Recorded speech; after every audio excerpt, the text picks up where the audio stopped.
सबसे पहले तो सर आपका शुभ नाम क्या है? मेरा शुभ नाम हुआ आदित्य कुमार झा। अच्छा सर हमारा यूपी पीसीएस डेली न्यूज़ आप कभी चैनल देखते थे? जी, जब यूपी पीसीएस का मैंने मेंस दिया था 22 में, तो आपके चैनल को मैं फॉलो करता था। अच्छा बहुत-बहुत धन्यवाद सर। सर हम जानना चाहेंगे सर आपका ये कौन-सा अटेम्प्ट इंटरव्यू को लेकर के रहा है ये? यूपीएससी में मेरा ये 4th अटेम्प्ट है और फर्स्ट मेंस था, फर्स्ट इंटरव्यू है। अच्छा फर्स्ट में फर्स्ट इंटरव्यू जी। आपका माध्यम कौन-सा है?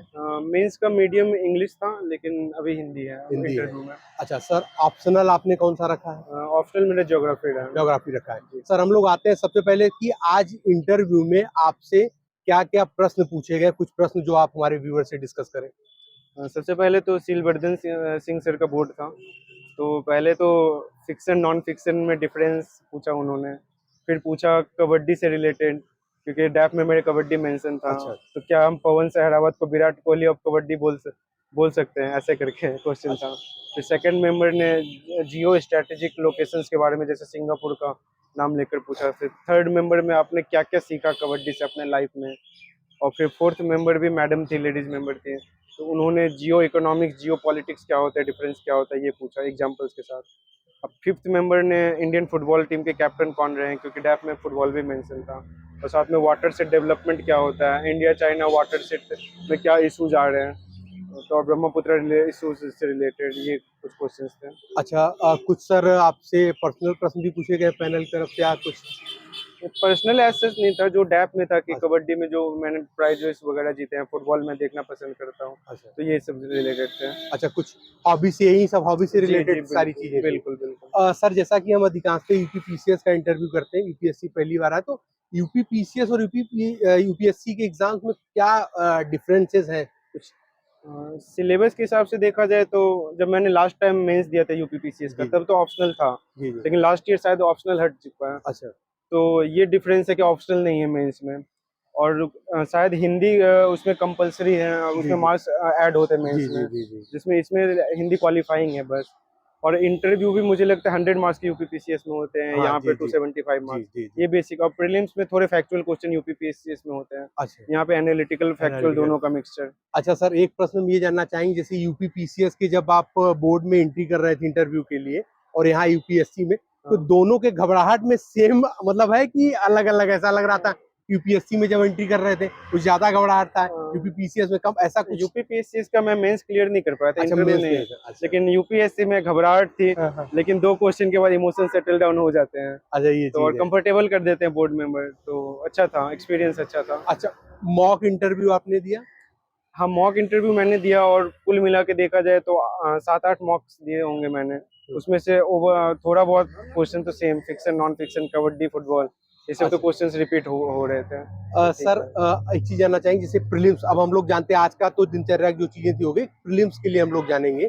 प्रीलिम्स के सोर्सेज़ एक कम शब्दों में यदि आप बता पाएँ कि प्रीलिम्स के क्या सोर्स यदि एक छात्र अपने लिए रखता है, तो प्रीलिम्स अपना क्लियर कर लेगा। सब्जेक्ट स्पेसिफिक सोर्सेज होते हैं, जैसे ज्योग्राफी तो एनसीईआरटी पढ़िए, जीसी लियोंग पढ़िए। और हिस्ट्री भी 11-12 की पढ़ लीजिए। और साइंस एंड टेक कोई भी पतली सी बुक उठा लीजिए साइंस एंड टेक इन्वायरमेंट की मार्केट से। और एक ही चीज़ को बार बार पढ़िए, रादर देन अलग अलग चीज़। करंट अफेयर्स के पीछे ज़्यादा मत भागिए।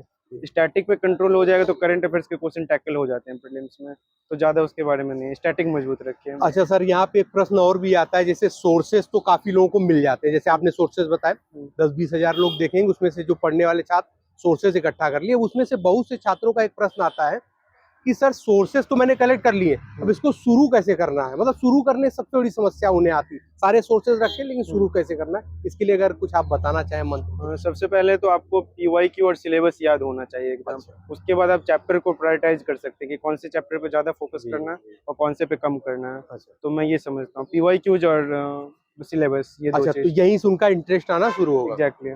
अच्छा सर अब हम लोग आते हैं थोड़ा-सा मेंस पे समझ लेंगे। जी। मेंस के लिए कहाँ से रणनीति वगैरह कैसे कौन-कौन सी बुक्स जीएस 1, 2, 3, 4, 5, 6 ऐसे करके तो अगर आप बताएँ इसको? जीएस 4 से अगर शुरुआत हाँ, की हाँ। जाए जी, तो जी। कोई भी एक पतली सी मेंस की बुक उठा लीजिए। ठीक है। उसमें जो भी की टर्म्स है सिलेबस में, उसको नोट डाउन करिए, डेफिनेशन लिखिए, एग्जाम्पल लिखिए। जी, एग्जाम्पल आपके पास कम से कम 200 से 250 एग्जाम्पल होने जी। चाहिए एथिक्स के लिए। और जीएस 3 की बात की जाए तो सिलेबस में बहुत डिटेल्ड सिलेबस, एक-एक चीज़ मेंशन है, तो हर एक चीज़ पे नेट से सर्च करके नोट्स अच्छा, बना लीजिए। ठीक है। और जीएस 2 भी काफ़ी बड़ा है, तो GS2 भी मैं समझता हूँ कि जो इशूज चल रहे हैं, पॉलिटी की लक्ष्मीकांत फॉलो करिए, नोट्स बनाइए, जी जी। जो भी सारे कुछ तो इंटरनेट पे आजकल अवेलेबल है, तो हाँ। वहाँ से भी नोट्स बना लीजिए। अच्छा। और GS1 तो हिस्ट्री के लिए स्पेक्ट्रम वगैरह, हाँ। और बाकी कोई भी पतली बुक एंशिएंट और मेडिएवल के लिए उठा सकते हैं। और सर पैनल जो अंदर कैसे हैं, मतलब उनका मुझे तो व्यवहार जैसे? अच्छा लगा, थोड़ा बहुत कभी बीच बीच में ऐसा लग रहा था कि वो थोड़ा डराने की कोशिश कर रहे हैं अच्छा लुक से अपने, अच्छा अच्छा अच्छा लेकिन डरना नहीं है, बस यही है, अच्छा बस चेक कर रहे हैं कि आपका कंपोजर कैसे आप मेंटेन रखते हैं। अच्छा। जो हमारे व्यूअर्स हैं सर, इनको कुछ आप अपनी तरफ से गाइड करना चाहेंगे कि मतलब क्या होना चाहिए तैयारी को लेकर के? जैसे कि गवर्नमेंट का नारा है, minimum governance and maximum, sorry, minimum government and maximum governance, तो मैं बोलूंगा कि मिनिमम बुक्स फॉलो करिए, लेकिन मैक्सिमम आउटपुट की तरफ आप बढ़िए। अच्छा, तो मैं ये यही समझूंगा। चीज़ें। चलिए सर, बहुत बहुत धन्यवाद, आपने बहुत कीमती समय हमारे चैनल के लिए दिया है। Thank you. बहुत ढेर सारी